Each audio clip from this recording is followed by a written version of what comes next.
시편 23편 6절 말씀. 자, 우리 같이 한 목소리 읽겠습니다. 시편 23편 6절 시작. 내 평생의 선하심과 인자하심이 반드시 나를 따르리니 내가 여호와의 집에 영원히 살리로다. 아멘. 내 평생의 선하심과 인자하심이 반드시 나를 따르리니 내가 여호와의 집에 영원히 살리로다. 아멘. 여호와 로이, 여호와는 나의 목자, 이 제목으로 시편 23편 가지고 이제 오늘 6번째 설교를 합니다. 너무 귀한 시편 말씀이라 말씀을 전하면서도 크게 은혜가 되는데, 첫 시간에 말씀드렸듯이 시편 23편은 22편과 24편 사이에 있다, 그 점을 주의하라고 그랬어요. 22편은 십자가고 24편은 영광의 하늘 지성소입니다. 우리의 구원의 여정, 즉 철로 역정, 하늘 가는 길 경우 출발지가 있고 목적지가 있습니다. 내가 어디서 출발하는가, 내가 어디로 목적지를 삼고 가는가. 여행에 있어서 정말 중요한 것은 출발지를 정확히 하고 목적지를 또 분명하게 알고 가는 것이 참 중요해요. 구원의 이 과정과 관련해서 왜 출발지를 잘 알아야 되느냐. 골고다 십자가가 바로 우리의 출발지이기 때문입니다. 예수님께서 십자가상에서 우리를 위해서 다 성취해 놓으신 그 구속 사건, 십자가의 구원 사건이 우리의 하늘 가는 길의 출발지예요.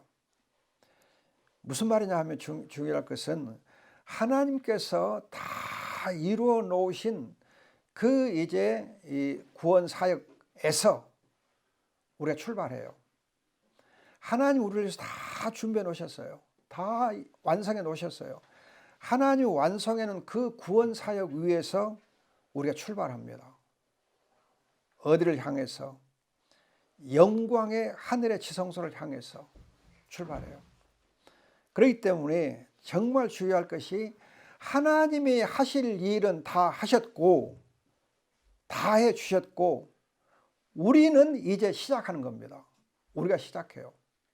많은 성도들이 오해하는 것 중에 하나가, 하나님이 다 해주셨으니까 나는 이제 할 일이 없다, 나는 가만히 있어도 된다, 오직 은혜로 가만히 있어도 된다. 아니에요. 두렵고 떨림으로 너의 구원을 이제 시작해서 완성해 나가야 돼요. 이루어 나가야 돼요. 열심히 해야 돼. 우리 세안이가 지금 열심히 노력하고 있는데, 그렇게 열심히 노력을 해야 돼.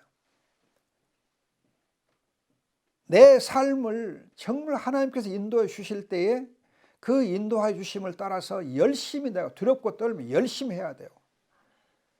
열심히 힘을 다해서 할 때에 그 여행이 기쁜 거예요. 즐거운 거예요.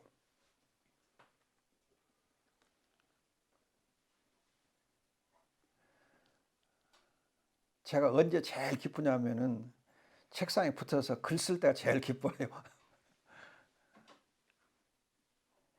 하여튼 열심히 하다 보면 기쁘고 감사해요. 지금 성경의 효회에 대해서 글을 쓰고 있는데 지난 한 주간 한 40페이지 썼어요. 엄청 쓴 거거든요. 근데 아무튼 글을 쓰면서 보면은 하나님 앞에 열심을 낼 때 가장 행복하고 감사해요. 우리가 여행길에서 열심을 내야 돼. 힘써야 돼요.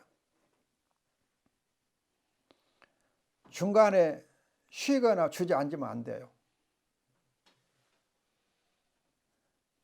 우리 손집사님이 발등이 좀 뼈가 좀 부러졌지만 열심히 힘써서 일어나서 발목을 짚고라도, 목발을 짚고라도 걸으시니까 하나님 은혜를 주시거든.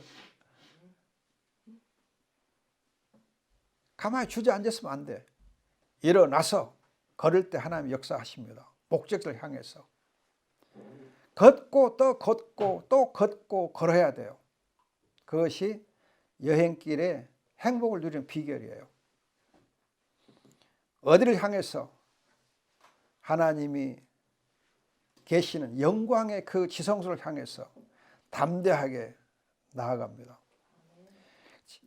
그런데 그 길은 사절에 보면 사망의 엄청난 골짜기를 통과한다 되어 있어요. 하늘 가는 길은 위험한 길이에요. 십자가를 지고 따라가는 길이에요. 그래도 두려워하지 않아요. 왜? 목자가 함께 하시니까. 지팡이와 막대기로 함께 하시니까. 그런데 오늘 본문은 6절은 내 평생의 선하심과 인자하심이 반드시 나를 따르리니 하나님의 선하심과 인내하심 때문에 또 두려워하지 않아요. 여러분들이 시편이 150편이 있는데 그 중에서 제일 짧은 시편이 몇 편인지 아세요? 제일 짧은 시편. 시편 150편 중에서 제일 짧은 시편. 딱 두 절로 되어 있어요. 시편 119편이 가장 길거든요. 시편 119편이 가장 긴 분량이 제일 많은 시편인데 그 제일 많은 분량이 176절까지 있어요. 176절까지. 그런데 바로 그 앞에 있는 117편이 딱 두 절로 되어 있어요. 두 절로. 제일 짧아요. 그런데 이 구약 신학자들이 말한 바에 의하면 시편 117편은 시편의 핵심이다 그래요. 핵심 구절이다 그래요.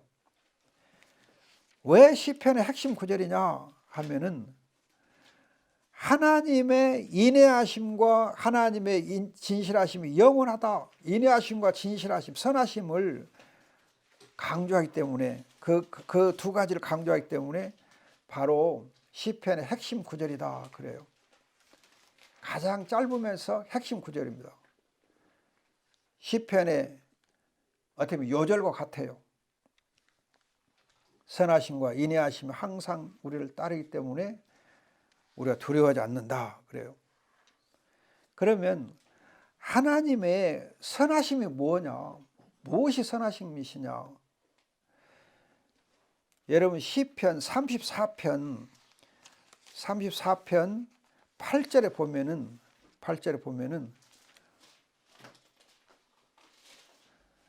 너희는 여호와의 선하심을 맛보아 알지어다. 여호와의 선하심을 맛보아 알지어다. 그에게 피하는 자는 복이 있다. 너희 성도로 여호와를 경외하라. 그를 경외하는 자는 부족함이 없다. 여호와의 선하심을 맛보아 아는 자는 행복하고 부족함이 없어요. 선하심을 맛보아 아는 자. 그 선하심이 뭔가? 시편 103편 보세요. 시편 103편. 시편 103편 보면은 여호와의 모든 은택을 잊지 말지어다. 2절에 내 영혼아 여호와의 모든 은택 선하심을 잊지 말지어다. 하나님께서 우리의 모든 죄악을 용서하시고 모든 병을 고쳐주시고 내 생명을 파멸해서 속량하시고 인애와 긍휼로 관을 씌워주시고 모든 내 소원을 좋은 것으로 만족하게 하시고 이게 바로 하나님의 선하심이에요. 제가 옛날 거의 한 50년 전에 읽은 책 하나 있는데 그때 책이 무슨 제목, 지금도 내가 안 잊어버려요. 그 책 제목이 너무 은혜가 돼서 Your God is too small. 네 안에 있는 하나님이 너무 적다. Your God is too small. 네가 믿는 하나님이 너무 적다는 거예요. 어떤 목사님 그러더라고요. 우리의 신앙의 크기는 내가 믿는 하나님의 크기에 달려있다. 내가 믿는 하나님이 얼마나 크시냐에 따라서 내 신앙의 크기가 좌우된다 그래요. 그런데 Your God is too small인데 상대방 하나님을 보면 굉장히 크다는 거예요. 내 하나님은 적게 보이고 상대방 안에 있는 하나님은 크게 보이는 거예요.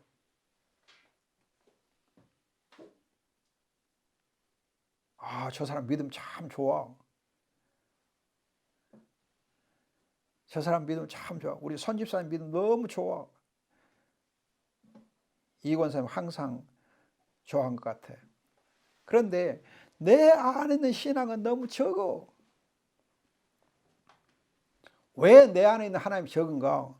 하나님의 선하심을 우리가 제대로 맛보지 못하기 때문에 내 하나님이 적은 거예요. 하나님 선하심을 맛보아 알지 못하기 때문에, 맛보지 못해서.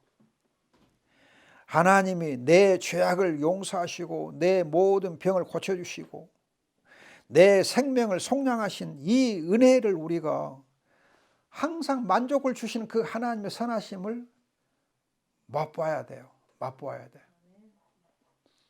항상 맛보아야 돼.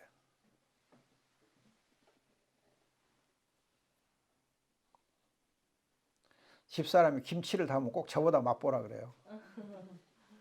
그때가 정말 재밌어요. 좋아요. 맛보면 너무 좋아. 막 담아놓은 김치 맛보면 얼마나 재밌다고요. 좋아요. 여러분, 정말 김치를 맛보는 것도 재밌는데 하나님의 선하심을 맛보면 얼마나 좋아요.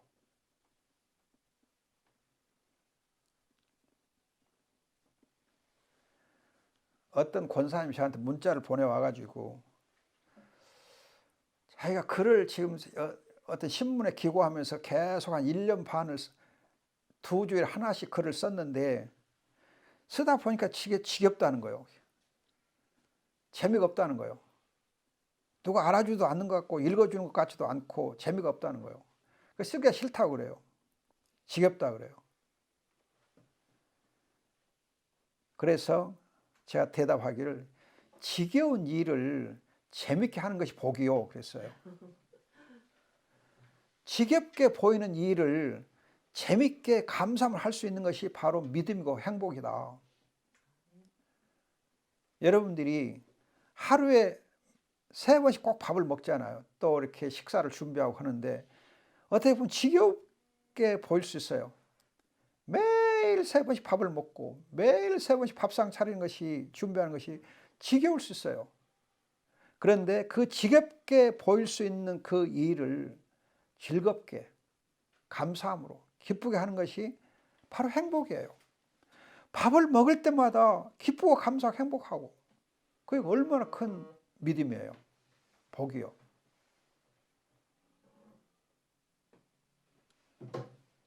여러분 정말 생각해 보세요. 하루에 3번씩 밥 먹는 것이 굉장히 지겨울 수 있는 일이거든요. 그런데 그것을 지겹다 생각하지 않고 항상 기다리고 항상 감사함으로 3끼 밥을 먹을 수 있다면 그건 대단히 건강한 거예요. 대단히 건강한 거예요. 대단히 행복한 거예요. 대단히 감사한 거예요. 먹고 마시는 일에서 하나님께 영광을 돌릴 수 있는 것처럼 귀한 거 없어요. 여러분들이 거듭 말씀드리지만 일상적인 삶 속에서 지겹게 보이는 삶 속에서 하나님의 선하심을 맛보아 하는 것이 바로 믿음이에요.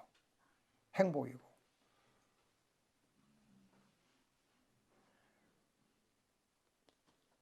손녀가 고등학교 입학을 했는데 하루에 16시간 학교에 잡혀 있다 보니까 지겹다는 거예요. 며칠도 안 했는데 지 할머니한테 할머니 나 전학 가야 되는가 봐. 너무 지겨운 것을 감당하기 어려운 거예요. 그런데 그 지겹고 힘든 것을 잘 감당하면서 하나님의 선하심을 맛보아 아는 것이 바로 믿음이에요. 우리의 하늘 가는 길에서 가장 중요한 게 그거예요. 하나님의 선하심을 그 여행길에서 항상 맛보는 거예요. 맛봐야 돼요. 선하심을 맛보아 알지 못하는 사람은 여행할 수가 없어요. 그 다음에 하나님의 인내하심을 맛보아야 돼요. 하나님의 인내하심을. 이 하나님의 인내하심은 바로 하나님의 은혜와 긍휼과 함께 하나님의 한없는 사랑을 두고, 변함없는 사랑, 내리사랑을 두고 인내하심이라 그래요. 하나님의 변함없이 한없는 사랑. 그래요.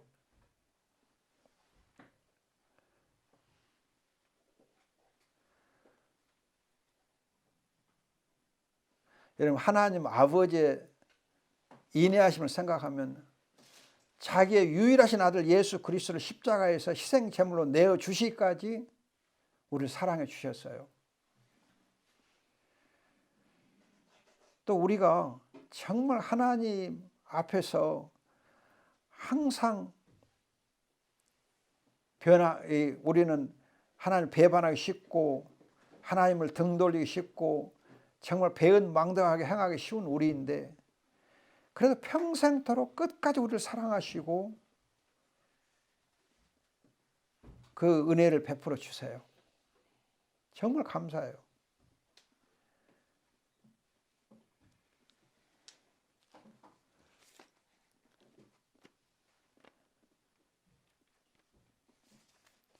하나님의 깊은 그 인내하심을 생각하면 너무 감사해요.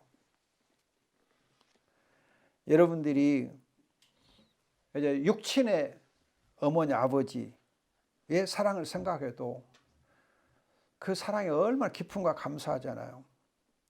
여러분, 우리가 정말 우리 육신적인 아버지 어머니의 사랑에 대해서도 깊이 우리가 생각해 보면 감사가 넘칠 수밖에 없는데, 영적인 아버지 하나님의 사랑도 생각해 보면 너무 감사해요. 헤아릴 수 없이 많아요. 헤아릴 수 없이. 그 사랑이 너무 커서 헤아릴 수 없이 많아요.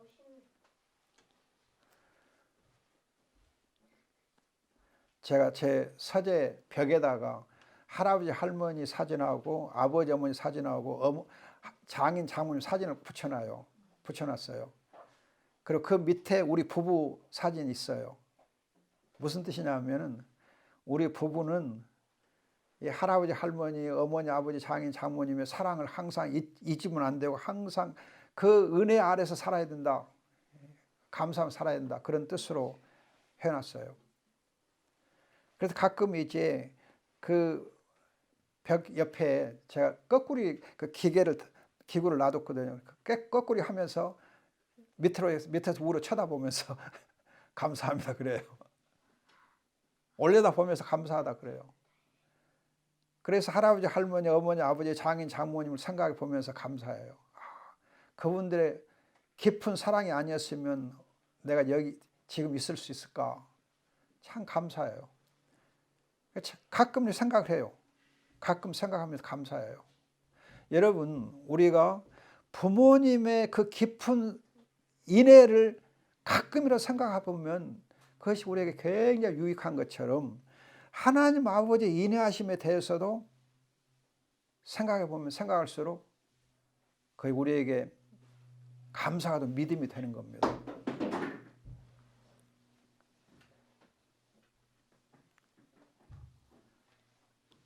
이렇게 하나님의 선하심과 인애하심이 평생에 반드시 나를 따르니, 평생에 나를 반드시 따른다 그래요. 하나님의 이 선하심과 인애하심은 한 번만 잠깐만 내게 베풀어지는 거 아니고 평생에 반드시 나를 따른다 그래요. 평생에 반드시 따른다 그래요. 하나님이 나를 잊으셨는가 봐, 하나님이 나를 버리셨는가 봐, 그 생각은 바로 사탄 마귀가 준 생각이에요. 사탄 마귀가 우리 주는 생각 중에 가장 위험한 생각이 그거예요. 하나님이 나를 버리셨는 것 같아, 하나님이 나를 기억하지 않는 것 같아, 하나님이 나를 사랑하지 않는 것 같아. 그것이 가장 위험하기 시작하면 사탄이 준 생각이에요. 여러분 생각해 보세요. 어떻게 육친의 어머니 아버지가 한순간이라도 자기 자식을 기억하지 않는 사람이 있는가 생각해 보세요. 한순간도 잊지 못해요. 세연아, 네 엄마가 너를 한 번이라도 잊고 있다고 생각해 본 일 있어? 없지. 그것이 바로 사랑을 아는 거예요. 그래야 사람답게 살 수 있는 거예요. 평생에 반드시 선하시고 인하심이 나와 함께 해요. 평생에 항상 나를 따르리니. 탕자의 비유 보면은 여러분, 아버지를 멀리 떠나서 객지에 살던 둘째 아들, 자기는 어머니 아버지를 잊고 살다가 돈 떨어져, 신발 떨어져, 옷도 떨어져 하니까 그때서 자기 아버지를 생각하거든요. 자식은 어쩌다가 부모를 생각해요. 힘들면 생각나. 그런데 어머니 아버지는 그 자식을 항상 품에서 기억해요. 잊는 일이 없어요. 돌아올 때 얼마나 기뻐하는지 모릅니다. 평생에 반드시 나를 따르리니. 그래서 우리가 감사한 거예요. 두려움이 없는 거예요. 인생을 우리가 걱정할 필요가 없는 거예요. 그 다음 보면 내가 여호와의 집에 영원히 살리로다. 여호와의 집에 영원히 살리로다. 여호와의 집에 영원히 살리로다. 여러분 시편 27편 4절 보세요. 시편 27편 4절. 내가 여호와께 바라는 한 가지 일, 그것을 구하리니 내가 내 평생에 여호와의 집에 살면서 여호와의 아름다움을 바라보며 그의 성전에 사모하는 그것이라. 한 가지 소원이 있어요. 무슨 소원? 내 평생에 여호와의 집에 사는 것, 여호와의 아름다움을 바라보며 사는 것. 제가 이 구절을 읽어보면서 정말 세상에서 가장 행복한 사람이 아담과 하와였구나.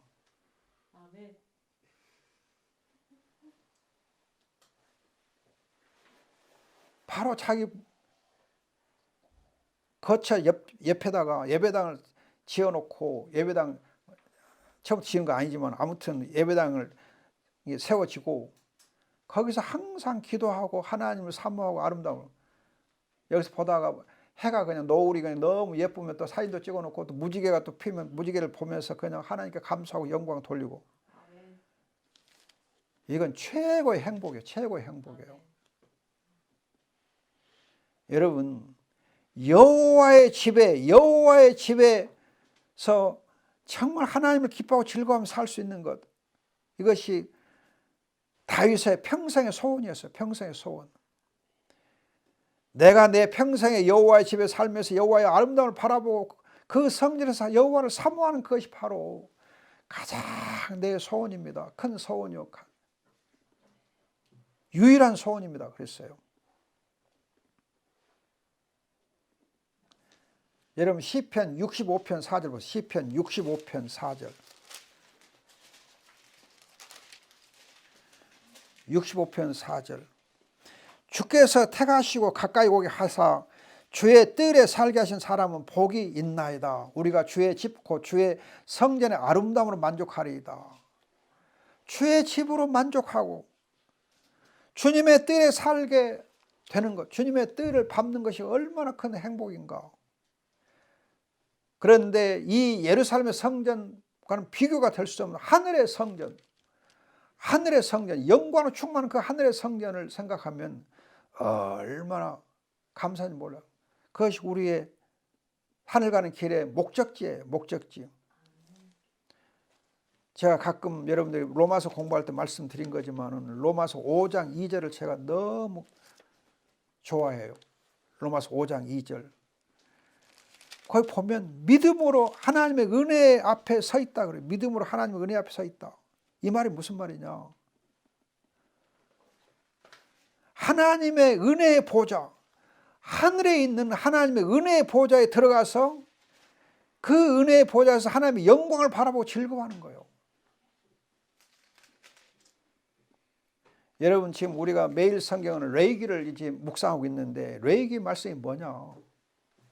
바로 출애굽기 40장 마지막 절 보면 하나님의 영광으로 충만한 그 성막이 있는데 그 성막에 들어가지를 못하고 보고만 있어요. 그 성막을 보는 것만으로도, 영광이 충만한 성막을 보는 것만으로도 감격하고 감동해요.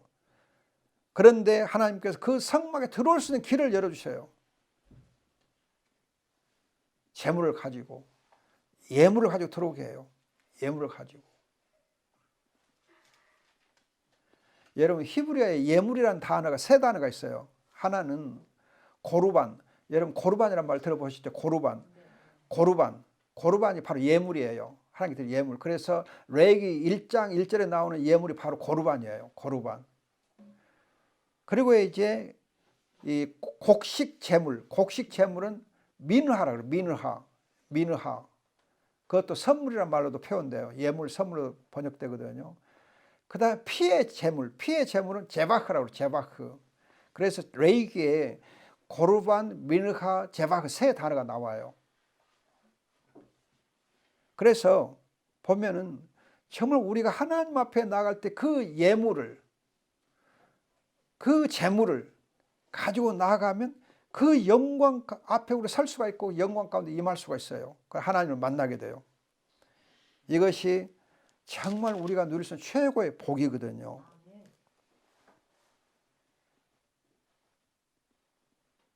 하나님의 은혜의 보좌 앞에서 그 영광을 보며 즐거워할 수 있는 것. 그것이 믿는 자가 누리는 최고의 복이에요. 의롭다함을 받은 자가 누리게 되는 최고의 복이 그거예요. 여러분, 우리가 이 땅에서 이것저것 하면서 복을 많이 받고 또 이것저것 하면서 하나님께 영광을 돌리기도 하지만은, 그런 우리의 삶 속에 누리는 그런 복보다도 우리가 누려야 될 영원한 축복, 우리가 누려야 될 영원한 축복은 하늘의 지성소에 들어가서 하나님의 그 영광을 보면서 충만한 영광을 보면서 그리스도와 함께 즐거워하는 거예요. 그 복을 우리가 사모해야 돼요. 누려야 돼요. 그래서 시편 기자가 내가 여호와의 집에 영원히 살리로다. 그것이 자기의 목적지요. 인생의 목적이에요. 하나님 집에서, 영원한 하늘의 집에서 영광을 누리며 사는 것. 그 복이에요. 여러분, 정말 우리가 믿음이 없어가지고 불신하고 살다가 우리가 죽은 후에 지옥에 떨어져서 그 무서운 지옥 형벌 가운데 있다고 생각하면 얼마나 끔찍하겠어요. 거지 나사로의 비유에 보면은 정말 이 나사로는 하늘에 올라가서 즐거움을 누리고 부자는 지옥에 떨어져서 불구덩이에서 힘들어 하는데, 그 지옥 형벌이 얼마나 가혹할지 무서운 거예요. 여러분, 우리가 시편 23편을 지금 6차례 걸쳐서 말씀을 묵상했습니다. 하늘 가는 길, 구원의 여정은 십자가에 출발해서 영광 하늘 보좌로 향해 가게 되어 있습니다. 그렇기 때문에 우리가 날마다 내 십자가를 지고 가야 돼요. 내 십자가를 지고 가야 돼요. 그런가 하면 사도 바울이 나는 날마다 죽노라 말씀한 것처럼 십자가에 날마다 내 자신을 못 박으며 또 살아야 돼요. 그리고 그 십자가를 지고 담대하게 하나님의 영광의 보좌를 향해서 나아가야 돼요.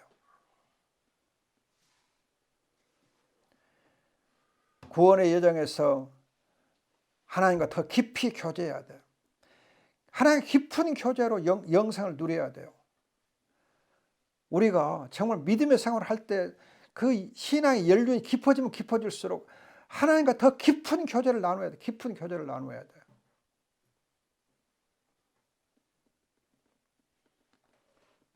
그것이 참 행복이에요. 제가 가끔 내 장인 어르신 얘기를 가끔 하는데, 이 양반이 자기 집에서는 그냥 호랑이로 소문났어요. 그래서 제가 장가를 갔는데 이 양반 얼마나 무섭다고 그냥 겁을 주기래 그런가 했는데, 보니까는 정말 따뜻하고 다정다감하고 또 말씀을 해도 그냥 너무 조곤조곤 잘해주시고 내가 얼마나 감사한지 몰라요. 그런데 그렇게 자주 이렇게 뵈면서 그 장인 어르신의 사랑을 느끼는데 가장 깊이 느꼈던 것은 운명하실 때, 마치 제가 그 운명할 때 그 자리에 있었어요. 그래가지고 이렇게 딱 손을 잡고 이제 운명하시는 모습을 보는데 그 이제 이 맥이 사르르 이렇게 사라지더라고요. 그리고 숨소리도 점점 가늘어지다가 끊어지는 걸 보면서 그렇게 그냥 조용히 또 사르르 이렇게 죽는 모습을 보면서 깊은 이제 이 아버지 숨결을 느꼈어요. 감사하고. 그렇게 여러분 정말 우리가 교제하는 동안에 점점 세월이 흐르면서 깊은 것을, 깊은 사랑을 느끼는 것이 복이에요. 그게 영생이에요.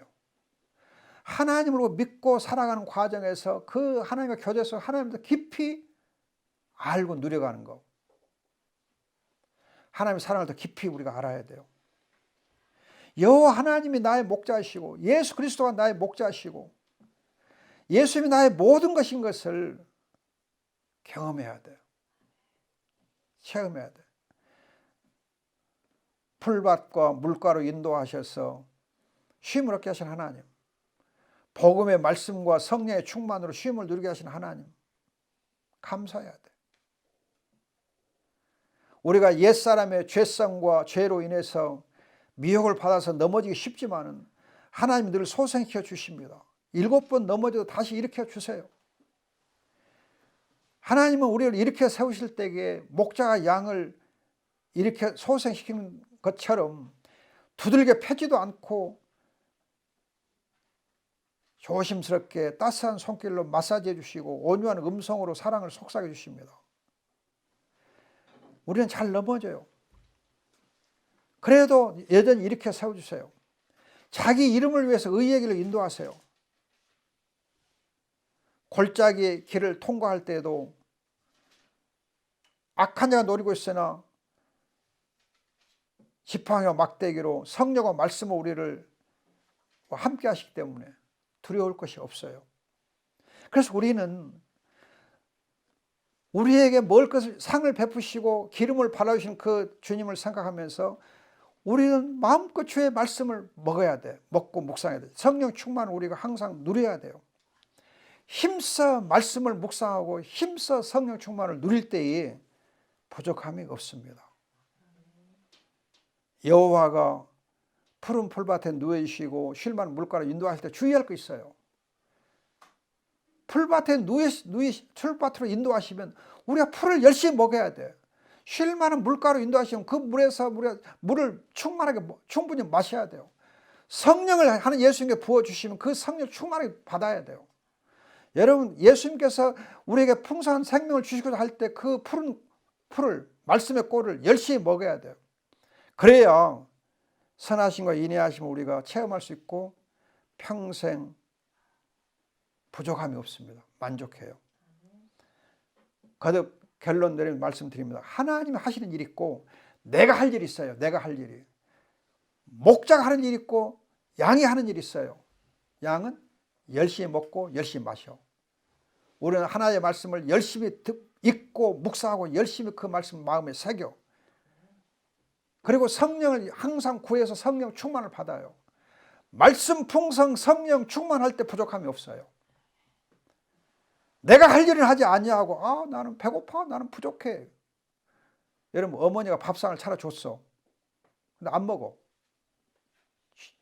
아무리 밥상을 잘 차려줘도 안 먹으면 배만 고프지. 세연아, 엄마가 밥 해주면 열심히 먹어. 맛있게 먹어. 그것이 바로 어머니의 사랑에 대한 보답하는 길이요. 하나님이 내게 주신, 예수 그리스도를 통해서 내게 주신 그 말씀과 그 성령을 내가 충만하게 누릴 때에 부족함이 없는 거예요. 나는 할 일도 안 하고 엄마가 차려준 밥을 나는 먹지도 않으면서 엄마 배고파! 그럼 바보 같은 거지. 하나님이 우리에게 정말 모든 밥상을 차려주시고 모든 이렇게 잔을 채워주셨는데 우리가 그것을 먹고 마시지 않으면 안 되는 것처럼 말씀으로 풍성, 성령으로 충만할 때 부족함이 없습니다. 그리고 우리가 하늘 가는 길을 힘있게 즐겁게 갈 수 있습니다. 기도하겠습니다. 좋으신 아버지 감사합니다. 고맙습니다. 사랑합니다. 시편 23편 말씀을 통하여서 하나님의 귀한 생명의 꼴을 먹었습니다. 아버지 하나님, 이 말씀으로 우리가 항상 복을 누리게 하시고 하나님의 선하심과 인내하심을 맛보아 알면서 감사하게 하옵소서. 예수님의 이름으로 기도합니다. 아멘.